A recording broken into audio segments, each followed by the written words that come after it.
Chaque jour, tu ouvres YouTube, ton journal préféré ou une application d'actualité. Et tu vois la même chose, un avenir devenu brumeux, incertain, parfois inquiétant. Entre tensions géopolitiques, crise économique répétée, risques cybernétiques, menaces énergétiques et violences en hausse dans plusieurs grandes villes françaises, tu sens bien que quelque chose se prépare. Le confort moderne de l'illusion que tout est stable, mais l'histoire, y compris l'histoire européenne, prouve exactement le contraire. Quand la société vacille, la violence devient la première langue parlée.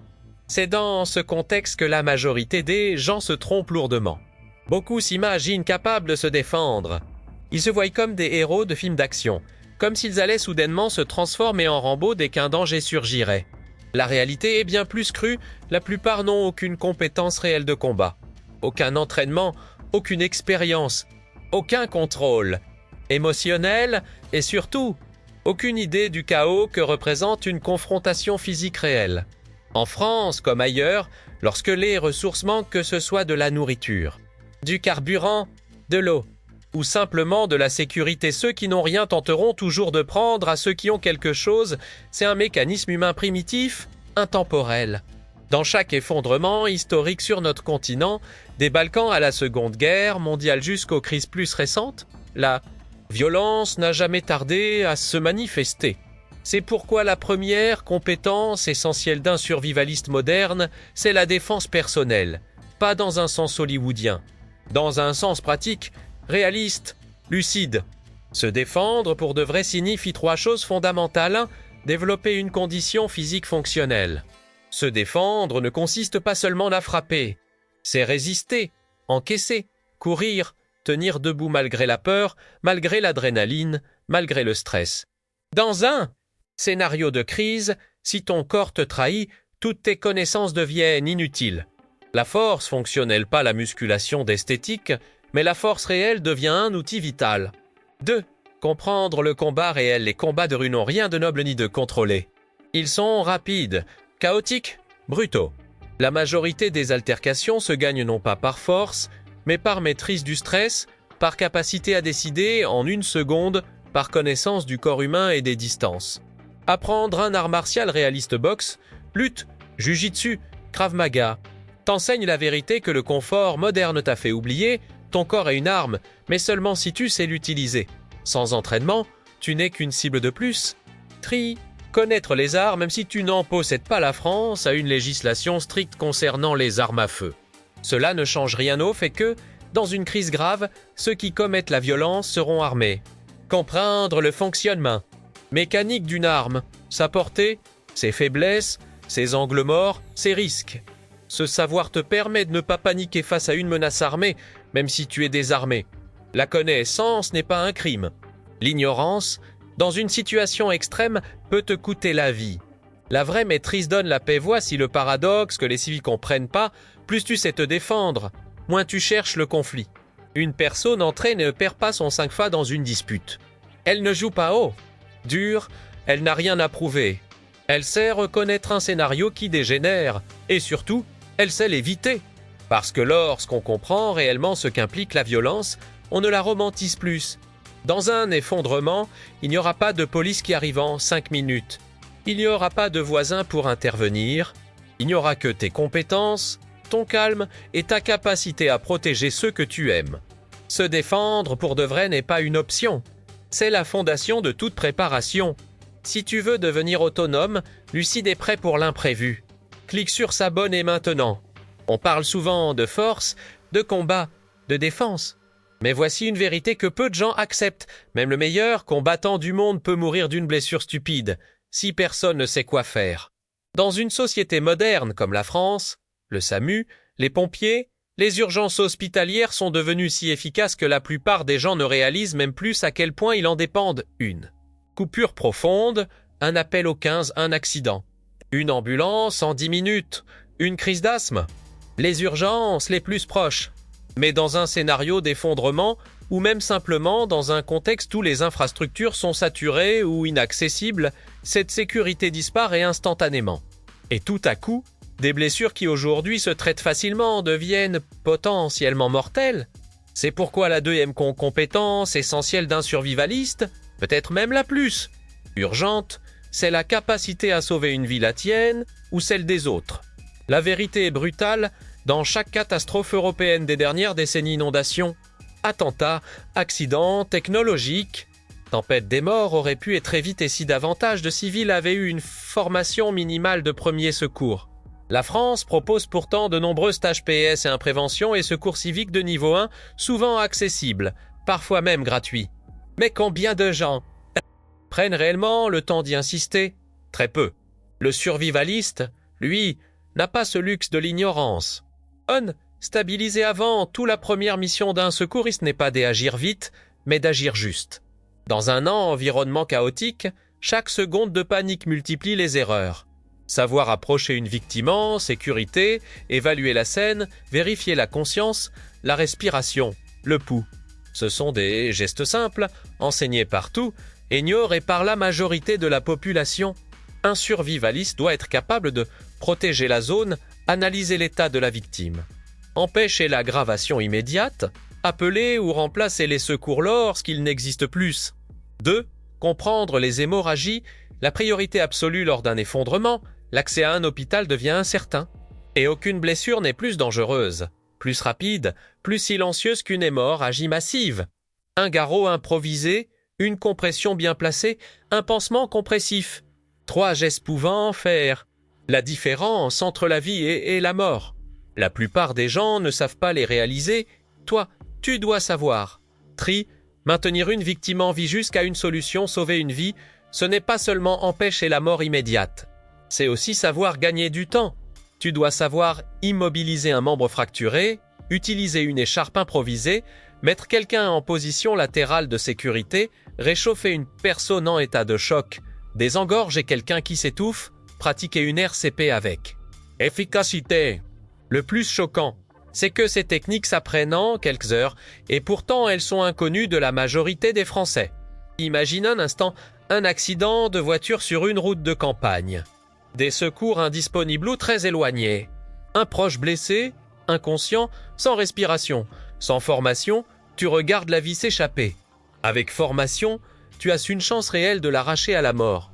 Faut improviser lorsque les moyens modernes disparaissent dans une crise profonde, même le matériel manque.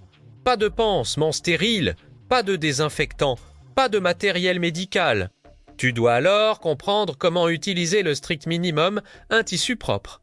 De l'eau chauffée, de la pression, une planche improvisée pour une fracture, un foulard transformé en bandage. La capacité à improviser n'est pas un talent inné, c'est une discipline. 5. Accepter la responsabilité morale, secourir quelqu'un, ce n'est pas être gentil. C'est assumer que, parfois, tu seras là. Seule ligne de défense entre la vie et la mort. Dans un effondrement, les cris, le sang, la panique, tout cela te frappera sans avertissement. Et beaucoup s'effondreront psychologiquement. Le survivaliste, lui, doit apprendre à respirer profondément, à agir avec calme, à comprendre que la peur n'est pas un obstacle, mais une donnée du problème. Sauver une vie, c'est prolonger la survie de ton groupe dans un monde fragilisé. Perdre un membre du groupe n'est pas seulement tragique. C'est une catastrophe stratégique. Chaque personne compte. Chaque compétence compte. Chaque vie sauvée renforce toute la communauté. Nous avons grandi dans une Europe où la médecine moderne semble infaillible. Des hôpitaux ouverts jour et nuit, des pharmacies à chaque rue, des antibiotiques pour stopper des infections qui jadis tuaient des villages entiers.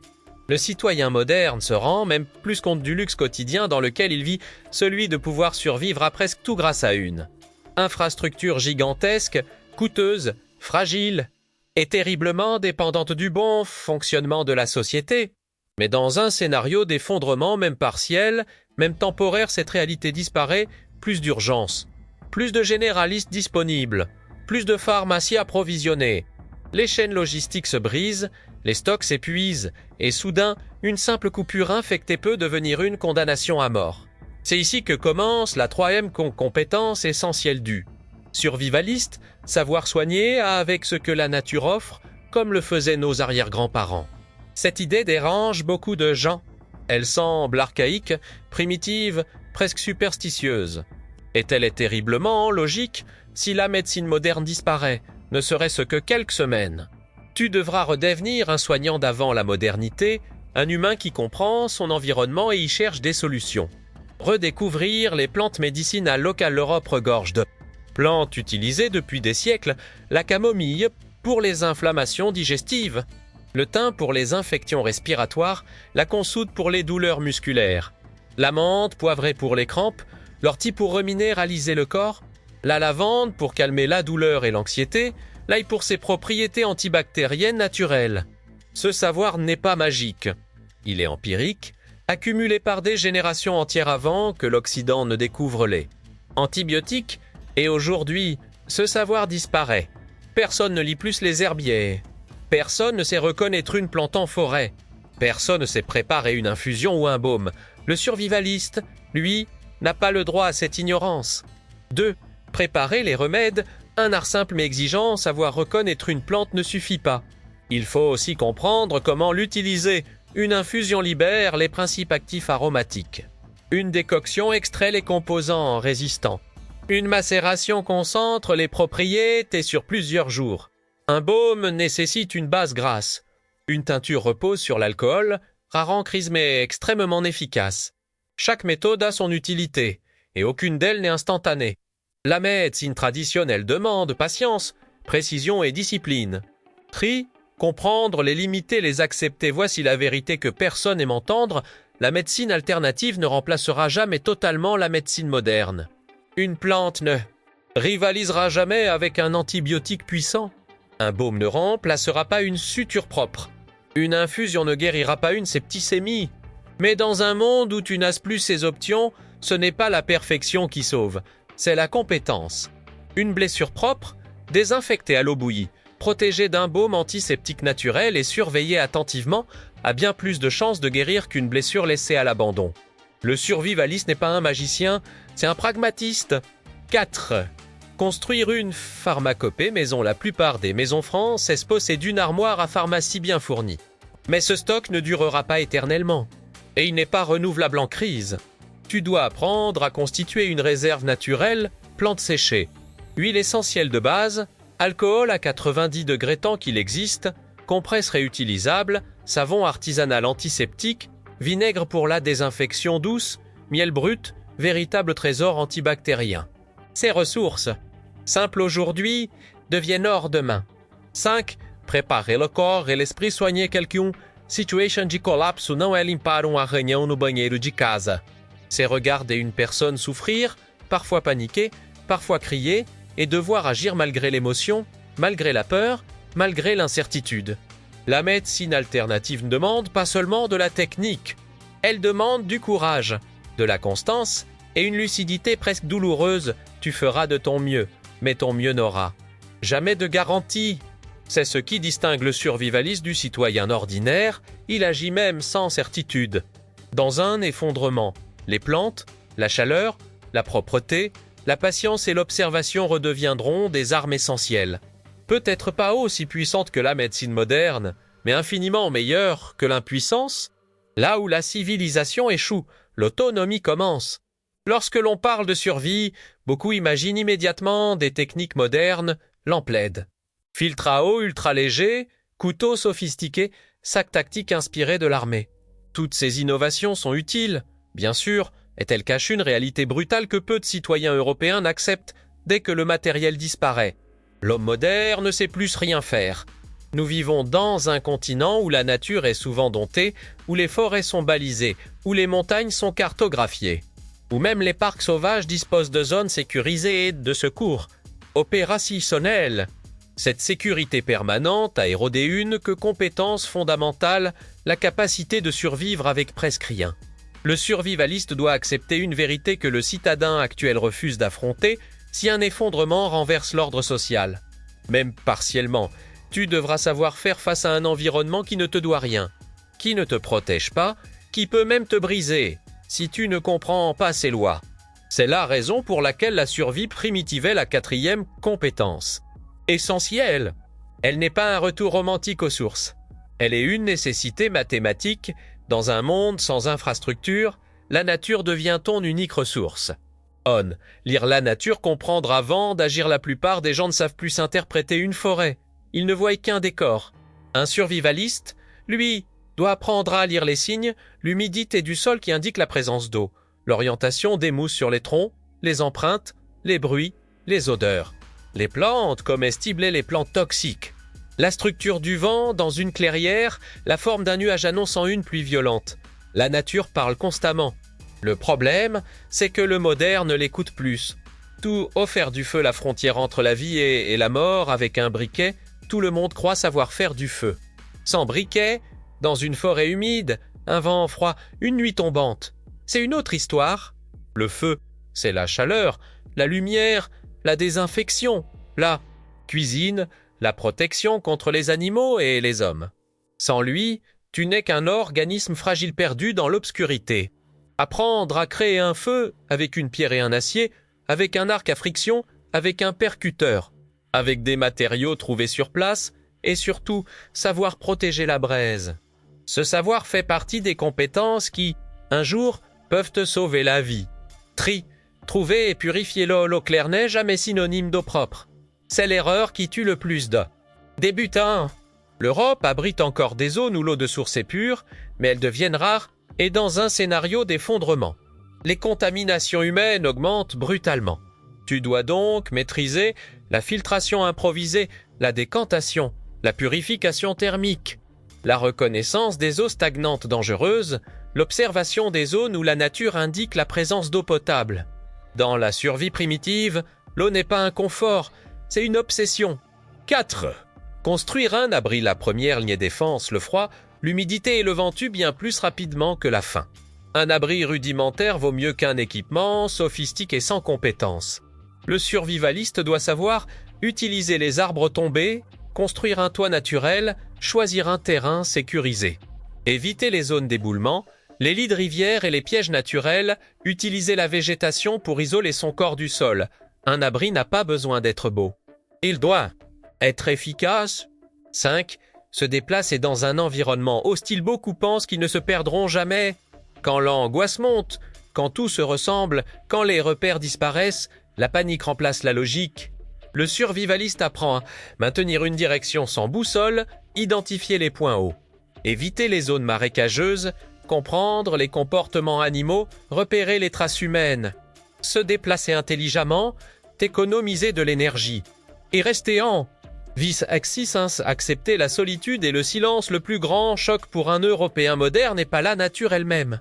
C'est le silence, l'absence totale de stimulation artificielle, le bruit des feuilles, des branches, du vent, la peur primitive qui revient quand on réalise qu'il n'y a aucun témoin, aucun secours, aucune barrière. La survie primitive est autant mentale que technique.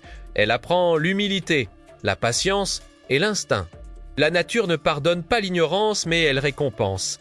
La compétence, se perdre dans une forêt française, dormir sous un ciel glacé des Alpes, marcher à travers une lande humide en Bretagne, traverser un vallon enneigé du Jura. Ce n'est pas de l'aventure touristique. C'est un entraînement pour un monde où la civilisation ne répond plus au téléphone. Un survivaliste doit pouvoir dire « Si demain tout disparaît, je peux rester en vie », ce chapitre n'est pas un rappel nostalgique. C'est un avertissement. Dans un monde normal, réparer une porte cassée, déboucher une canalisation ou remplacer une poignée de fenêtres semble presque insignifiant. On appelle un professionnel, on prend rendez-vous, on paye et le problème disparaît. Mais cette facilité crée une fragilité invisible, la dépendance totale.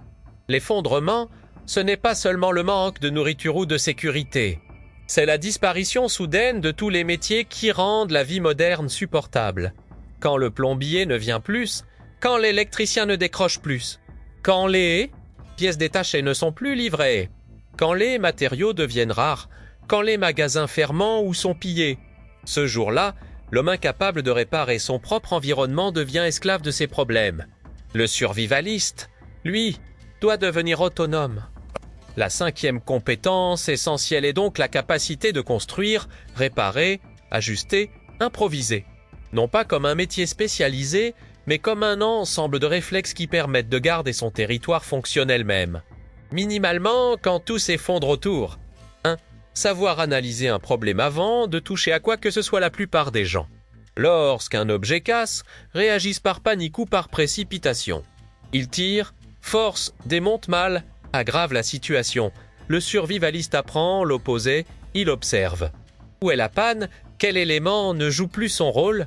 Quelle pièce est essentielle? Quelle pièce est secondaire? Le problème vient-il de l'usure, de la structure ou de la pression? Extérieur, est-ce dangereux? Réparable, contournable. Dans les effondrements, la réflexion remplace la facilité. Tout ose devenir un bricoleur fonctionnel. Pas un expert, il n'est pas nécessaire d'être menuisier, serrurier ou mécanicien professionnel. Mais il est indispensable de savoir un peu de tout. Les crises européennes du passé l'ont montré, ceux qui savaient manipuler du bois, du métal, des outils simples survivaient mieux, car ils pouvaient maintenir un minimum d'ordre domestique et créer des objets utiles. Tu dois apprendre à manipuler un marteau, des vis et des clous, une scie manuelle, une lime, une perceuse, des joints d'étanchéité, des cordages, une clé à molette, un tournevis adapté. Cela paraît banal aujourd'hui, mais dans un effondrement, ce sont des compétences vitales. 300 à la logique du système D, réparé avec presque rien en situation extrême. Tu n'auras plus accès aux matériaux modernes. Tu n'auras plus les bons outils, les bonnes pièces, les bons produits. Tu devras improviser. Dans les Balkans, lors des crises des années 90, de nombreuses familles ont survécu parce qu'elles savaient transformer un fil de fer en mécanisme, une planche en outil, un morceau de métal en support, un vieux moteur en générateur rudimentaire. L'Europe n'est pas immunisée contre le manque, et la France, malgré son confort, est vulnérable. Savoir adapter, détourner, reconstruire, récupérer, c'est entrer dans l'état d'esprit des anciens, rien ne se jette, tout se transforme. 4. Comprendre les systèmes essentiels d'une maison, une maison moderne et un organisme complexe. En crise, elle devient un refuge fragile. Tu dois comprendre comment fonctionne un siphon, comment réarmer un disjoncteur, comment trouver et colmater une fuite simple, comment renforcer une porte, comment isoler une pièce, comment réparer une fenêtre brisée avec des matériaux improvisés, comment éviter l'humidité et le moisi, comment stabiliser une structure bancale à la. Plupart des familles françaises ne savent pas faire cela. Elles vivent dans une illusion de maîtrise. Le survivaliste doit s'en extraire. FIV, construire pour durer. Le long terme dans l'effondrement, dans les scénarios extrêmes, on ne parle plus seulement de réparer, on parle de reconstruire. Dans l'histoire européenne, après chaque guerre, chaque crise, chaque effondrement, ceux qui savaient bâtir étaient les premiers à remettre de l'ordre dans leur environnement. La reconstruction n'attendait jamais les gouvernements, elle commençait dans les maisons, les fermes, les villages. Savoir, ériger un mur simple, créer une charpente basique, consolider une toiture, fabriquer un outil rudimentaire. Réparer une charnière, redonner forme à l'espace. C'est littéralement remettre debout le monde autour de toi. 6. L'autonomie matérielle est un pilier psychologique, voici un point souvent négligé. Réparer un objet, même trivial, même petit, renforce immédiatement ton moral. Dans une société effondrée où tout est incertain, où chaque jour apporte son lot de difficultés, le fait de pouvoir agir sur ton environnement te redonne du contrôle. Et le contrôle, c'est la survie mentale. Un homme incapable de réparer ce qui l'entoure s'effondre intérieurement. Un homme capable de reconstruire reprend espoir, organisation, stabilité. La compétence de construire fait de toi un pilier, pas un fardeau dans un groupe. Celui qui sait réparer devient indispensable. Il devient celui qui transforme un refuge fragile en forteresse habitable. Celui qui empêche les petites failles de devenir des catastrophes. Dans un effondrement, les armes protègent un instant. La construction protège pour les années qui suivent. Construire, c'est survivre à long terme. Dans notre Europe moderne, l'abondance alimentaire a créé une illusion extrêmement dangereuse, celle que la nourriture est un acquis, un droit automatique, une évidence quotidienne. Les rayons des supermarchés sont pleins, les marchés regorgent de produits frais, et les camions de livraison sillonnent les routes. 24 heures sur 24, mais cette abondance repose sur une chaîne logistique gigantesque, fragile, tendue à l'extrême. Il suffit d'un blocage, d'une pénurie de carburant, d'un conflit, d'une grève prolongée ou d'une crise géopolitique majeure pour que cette chaîne s'effondre. La France l'a déjà vécu: pandémie, blocage routier, pénurie temporaire. Les Européens l'ont vécu lors des crises énergétiques récentes. Et pourtant, très peu en tirent une leçon. La vérité est simple, si le système tombe, la nourriture disparaît immédiatement. C'est pourquoi la sixième compétence essentielle d'un survivaliste est la culture. Cultiver n'est pas un loisir, ni une activité bucolique. C'est un acte de résistance, un moyen de reprendre le contrôle sur la base même de la survie humaine. La dure réalité, cultiver est difficile, lent, imprévisible, le citadin moderne croit souvent qu'il suffit de planter une graine. Pour récolter un légume, si seulement c'était vrai. Cultiver signe affronter le climat, les parasites, les maladies des plantes, les sols pauvres, les cycles imprévisibles, la lenteur biologique, la fragilité de ce qui pousse. L'agriculture est l'un des métiers les plus anciens d'Europe, et pourtant l'un des plus exigeants. Un survivaliste ne devient pas agriculteur du jour au lendemain, mais il peut et doit apprendre les bases, car dans un effondrement, même un petit potager peut faire la différence entre dépendance totale et autonomie partielle. 2. Apprendre à cultiver en petit avec le début indispensable. Beaucoup diront « je vis en appartement, je ne peux rien faire », c'est faux. Un survivaliste doit commencer quelque part un pot de basilic, une jardinière de tomates cerises, un pied de laitue, quelques radis, des herbes médicinales. Le but n'est pas de nourrir toute la famille.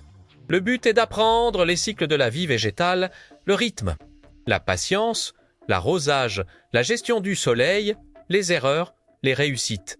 Tu dois apprendre avant que la crise arrive, pas pendant. Tri, connaître les plantes qui donnent le meilleur rendement dans un contexte d'effondrement. Certaines plantes sont des alliées précieuses. Par exemple, la pomme de terre, reine des calories, les haricots, richesse en protéines végétales. L'oignon et l'ail, essentiels pour la santé et la conservation. Le chou, résistant au froid. Les courges, stables et stockables. Les herbes médicinales, indispensables pour les soins alternatifs. Savoir choisir ce qui pousse facilement dans un climat européen est une compétence vitale. 4. Le sol, l'élément que personne regarde. Le sol est un organisme vivant. Et c'est lui qui décide de la vie ou de la mort de ton potager. Comprendre la qualité de la terre, l'importance du compost, la rotation des cultures, le paillage pour retenir l'humidité, les champignons bénéfiques, les vers de terre, les minéraux. Sans cela, tu ne cultives rien. Tu perds du temps. Et en crise, perdre du temps, c'est perdre des calories. FIV, l'autonomie alimentaire commence par des gestes simples en situation de crise prolongée. Même quelques mètres carrés cultivés peuvent devenir un trésor. Car chaque légume récolté est un légume que tu n'as pas besoin d'acheter, un légume qui ne dépend pas d'un système effondré. Cultiver, c'est transformer un espace inutile en machine à survivre. C'est utiliser ton balcon, ta cour, ton rebord de fenêtre, ton toit s'il est accessible. C'est comprendre que la terre, même en petite quantité, est plus fiable qu'un gouvernement, qu'un système logistique, qu'une économie. Si c'est le potager et un laboratoire d'autonomie quand tu cultives, tu apprends la patience, l'observation, les cycles naturels, la gestion de tes ressources, la résilience. Chaque graine est une leçon. Chaque récolte, un rappel, tu peux produire de la vie. Dans un effondrement, cette capacité n'est pas symbolique, elle est concrète. Elle nourrit, elle soutient le moral, elle protège, elle renforce. Seven-Kava sert devenir humain. L'histoire européenne n'est qu'une succession de peuples qui ont cultivé, survécu, reconstruit. Le survivaliste ne doit pas se couper de cette mémoire. Il doit la réveiller, car dans une crise, celui qui cultive n'est pas seulement plus autonome. Il est plus calme, plus stable, plus lucide. Il sait que tant qu'il a de la terre, des graines, du soleil et du temps, il n'est jamais entièrement vulnérable. Cultiver, ce n'est pas un hobby, c'est une ligne de défense, une philosophie, un retour aux sources de la survie humaine. Lorsqu'on évoque la survie, la plupart des gens pensent immédiatement au physique, force, endurance, armes, outils, techniques. Certains imaginent les combats, d'autres l'autonomie matérielle, d'autres encore les réserves alimentaires. Mais il existe un pilier central, silencieux, négligé, que presque personne ne maîtrise et sans lequel toutes les compétences précédentes s'effondrent comme un château de cartes, la santé mentale. L'être humain est fragile, pas seulement dans son corps, mais surtout dans son esprit. L'histoire de l'Europe regorge d'événements qui ont changé des générations entières. Guerres, famine, crise économique, catastrophes naturelles, déplacements de population. Et chaque fois, on observe le même phénomène, ce ne sont pas les plus forts physiquement qui survivent le mieux. Ce sont les plus stables émotionnellement. La santé mentale n'est pas un luxe psychologique, c'est une arme, une armure. Un écosystème interne qui conditionne chaque décision, chaque mouvement, chaque réaction. Le choc psychologique de l'effondrement lorsque la société s'arrête, ce n'est pas seulement la lumière qui s'éteint. C'est la structure mentale de l'individu qui se fissure. Les repères disparaissent, plus de routine, plus de soutien institutionnel, plus de certitude, plus de normalité. Le cerveau humain, habitué à des milliers de malforts quotidiens, se retrouve projeté dans un univers brutal, imprévisible, souvent hostile. Cette transition provoque un choc psychologique massif. Même des individus entraînés peuvent perdre leur calme, paniquer, se figer, s'effondrer, se mettre en danger eux-mêmes. Le survivaliste doit accepter cette vérité. Personne n'est mentalement prêt au chaos sans préparation consciente. 2. L'anxiété, l'ennemi intérieur. Plus sous-estimer l'anxiété moderne est déjà un fléau. Mais dans un effondrement, elle devient une arme contre toi. L'anxiété brouille la pensée logique, amplifie les menaces imaginaires, paralyse l'action, crée des conflits internes, détruit la cohérence du groupe. Un individu anxieux dans un contexte de crise devient un poids mort, un danger potentiel pour lui-même et pour les autres. Pourtant, ce même individu, avec les bons outils mentaux, peut devenir un pilier de stabilité. La survie ne commence pas avec un sac d'évacuation, elle commence dans la tête. L'importance du contrôle émotionnel. Contrôler ses émotions ne signifie pas les supprimer. Cela signifie comprendre ses réactions, identifier ses déclencheurs, savoir respirer sous pression. Rester lucide face à la peur, refuser la panique comme mode de fonctionnement. Le survivaliste doit apprendre à fonctionner dans un état où peur et lucidité coexistence annulées. L'objectif n'est pas de devenir insensible, l'objectif est de devenir maître de soi. Pour le stress post-traumatique, le prix invisible du chaos, les crises majeures laissent des cicatrices psychologiques profondes. Des études en Europe montrent que des populations ayant vécu des conflits ou des catastrophes transmettent des effets psychologiques à leurs enfants et petits-enfants. Le traumatisme sévit longtemps après la fin de la crise. Il réduit la concentration, l'empathie, la motivation, la prise de décision, la confiance en soi. Préparer sa santé mentale, c'est aussi reconnaître que le trauma n'est pas une faiblesse individuelle. C'est un phénomène biologique, transmissible, qui exige une vigilance extrême. 5. L'humilité comme arme psychologique. L'un des plus grands dangers mentaux est ce que l'on appelle la syndrome du protagoniste, la croyance que, dans un scénario d'effondrement, tu seras le héros, l'homme fort, l'individu central qui surmontera tout, mais les héros meurent vite. L'humilité, elle, survit. L'humilité te garde calme, te permet d'apprendre, t'oblige à observer, te protège de la surestimation de tes capacités, elle te donne la lucidité que la panique détruit. 6. Construire une discipline mentale quotidienne. Mentale ne se prépare pas dans le chaos, il se prépare avant.